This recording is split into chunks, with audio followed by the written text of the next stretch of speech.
Welcome to the Wrestle Talk Show. I'm your host, Joshua Zimmerman, avid wrestling fan since 1999 and Pennsylvania State Wrestling promoter.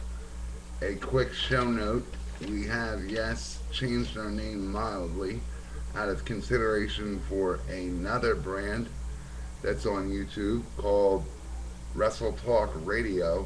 And the more and more I'm thinking about it, the more and more I'm happy with this decision. Wrestle Talk Radio came to us earlier tonight and said to prevent brand confusion, could you please change your name? Uh, I don't think we have to, even though we have, just to be courteous a little bit. We're called Wrestle Talk. They're called Wrestle Talk Radio since 2004. There is a difference. Clearly, there is a difference. Um, the show will be referred to as Wrestle Talk, whereas they're referred to as Wrestle Talk Radio and always have been, always will. But we're doing our part to try and come to terms on something we can both agree on. But I don't see it changing outside of that realm, as I won't budge. There's been too much work put into this, and we basically have to go to the drawing board, back to the drawing board on 90% of what we've done, Tonight's show is a recap of TNA's No Surrender, and by the end of this pay-per-view, I wanted to surrender because it's apparent TNA doesn't get it. Folks, pretty much you got charged for an impact. That's all this was. Repeat matches. Shit you've already seen on Impact. Only sold at a pay-per-view at $29.95 a person. And plus, when you're getting scores like 7,000 buys or less, I don't think they have anything to worry about. They're already fucked. Show opens with the 4 tournament contestants arriving to the ring, arriving to the arena, like this has anything to do with wrestling or your pay-per-view. This shouldn't have even been put in the pay-per-view. If you're a wrestler, it's mandated that you show up to the event. It's a given. It shouldn't be part of the backstage drama, because there was none. It was just 4 guys with their gym bags going into the arena. Announcements made that London Brawling, due to a personal issue, will be unable to attend the event. So there goes your hopes of any kind of salvage, as he was the favored to put on a decent match in the already crappy card. But that would have been the match that I would have said fix things. But surprisingly enough, the first match wasn't bad, but this is all you get. Machine Guns versus Generation Me. Machine Guns over. Generation Me, after the fact, makes a statement of a heel turn as they beat up the Machine Guns and laugh at them on the ring post as the EMTs and referees try and see if they're okay, indicating that there's a heel turn here, and we'll see where that goes. The announcers decide to treat the fans like retards again, reminding us that Kurt Angle will retire if he loses that match. We get it. We get it. He set himself up in such a way that we've known for a month that Kurt Angle will not lose. Okay? Or else he would have retired long before the pay-per-view. So why you felt the need to mention it again, like we haven't heard it all month long, we get it. Moving on, Sabu versus Douglas Williams. Sabu like I said, I'm just going to summarize these matches because they weren't anything to really brag about. Sabu brings out a table, even though it not been said that it's a no disqualification match, but I guess if you don't directly hit someone with the table and they just fall through it, I guess it's fair game. That's basically what they're implying. Sabu botches the table attempt, eats the chair, eats the table. Williams waits until the ref's back's turned, hits Sabu with his belt. Williams retains. Impact throw together match that the fans knew was a throw together match. Madison Rain versus Velvet Sky. DDT DDT to Reigns, Sky wins. This was an Impact match. The fans in the arena didn't care. The fans in the arena seen that it was just a throw together. No real direction for these matches. Nothing's going to progress for these simple matches here. So they weren't wrong to not be entertained. Rhino versus Abyss, not a real feud. Surprised they even charged you for this. They matched up several times on Impact for free, and now you've just paid again $39.95 to see an Impact match. Match goes outside near a roller coaster that commentators need to make fans aware of. Rhino throws Abyss through styrofoam wall, very fake. You could see that it was broken out, that it was meant to break that way, that it wasn't a hard Impact move, but still the fans felt the need to say, oh my God, and whatnot. I guess because they were looking for something to get behind, because at this point, just I'm assuming here, but looking into the card, you're about a half hour, 45 minutes into your pay-per-view, and it's already gone to shit.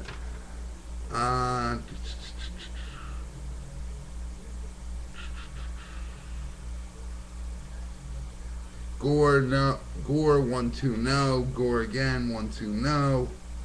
Weapons and everything at this point have been used, and there's still no pinfalls. Black Hole Slam, 1-2, no. Rhino eats a metal ring barrier that conforms to the shape of his head. He basically went head first into a ring barrier that was brought into the ring.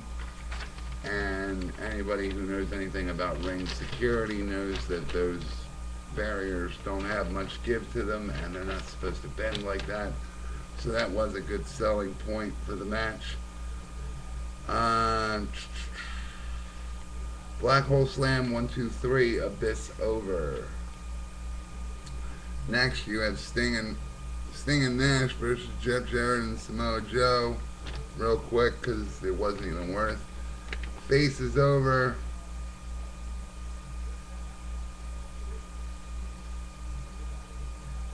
Jeff Jarrett and Samoa Joe win. Next up is AJ Styles versus Tommy Dreamer. Dreamer with the gold. Just to sum this up, because again, this whole pay-per-view was flawed in so many different ways. My real rant's coming at the end. Dreamer at the end of the match with a gold dust like bodysuit. Styles grabs a fork from his knee pad, tries to poke Dreamer's eye out. Dreamer screams, I quit. AJ Styles over. Semi-final match number 1. Jeff Hardy versus Angle. Twist of Fate twice. No. No pinfall. Angle Slam. No. 4 Twists of Fate in total by this point, and still no pinfall. Cutting back and forth to Dixie Carter, who shows no emotion, who shows that she can't sell a match to help her people at all. It's not about Dixie, it's about this match should have been hyped up better than it was. It's Jeff freaking Hardy versus Kurt Angle. This should be your main event and should have been taken more seriously. But watch what happens.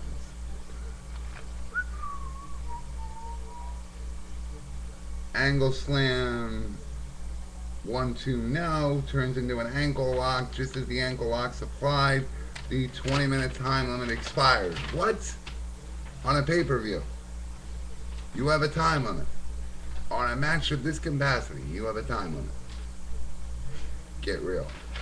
Well, needless to say, Eric Bischoff comes out, adds 5 more minutes to the match. Super Angle Slam. It's declared a draw. Super Angle Slam from the top rope. Well, it's declared a draw, and then Eric says, well, we can't have it end like this. There has to be a winner. We give him 5 more minutes. 5 more minutes gets added to the match. Angle Slam from the top rope. They double clothesline each other. Angle goes for the pin at this point. Gets to the 2 count, and guess what? The match expires again. This is twice on a main event match that you just paid $40 for. Bishop adds another 5 minutes, so this is 30 minutes of wrestling so far that shouldn't have even been time limited. It should have went, we're going to go till there's a winner, but hey, what do I know? Angle clearly blades so they can reenact the Boston Crab that Stone Cold Steve Austin did, where he's bleeding from the face and in pain. Angle reverses it into an ankle lock. Jeff Hardy for a solid 5 minutes, 2 to 5 minutes, doesn't sell the ankle lock at all. Just lays there and takes it.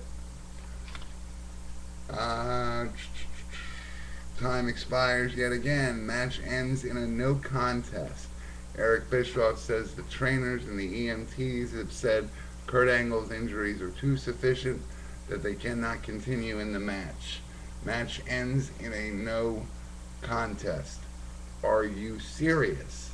Your main event doesn't have a winner. It's a no contest. Let me take the last 4 minutes and put it this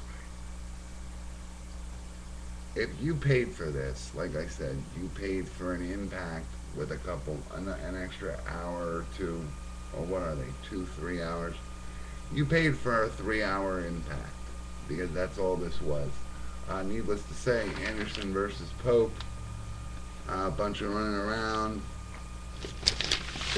Anderson over Pope makes Pope look terrible because the other 3 participants looked terrible to boot. And it really makes you wonder, why are we watching this? They don't know what they're doing.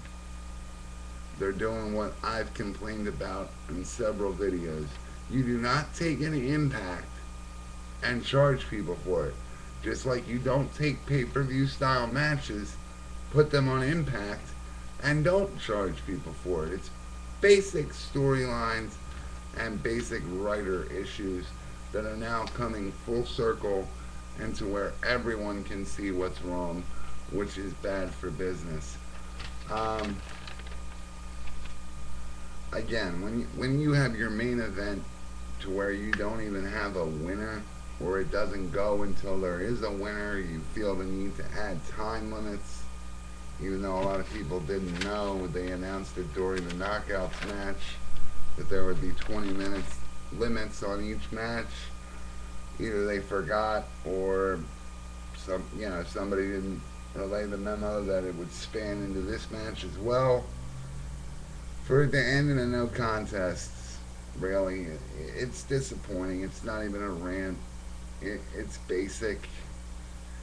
A match like this should have had a victor, so that on Impact, oh wait, that's right, there is no Impact this week, right after a pay-per-view. I don't get it. It boggles the mind.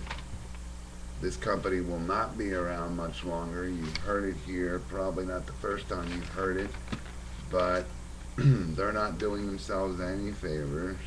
The only good thing that came at the end was Pope gives Anderson the finger, which implies some heat, but knowing TNA, nothing will develop from it. I'm really not surprised.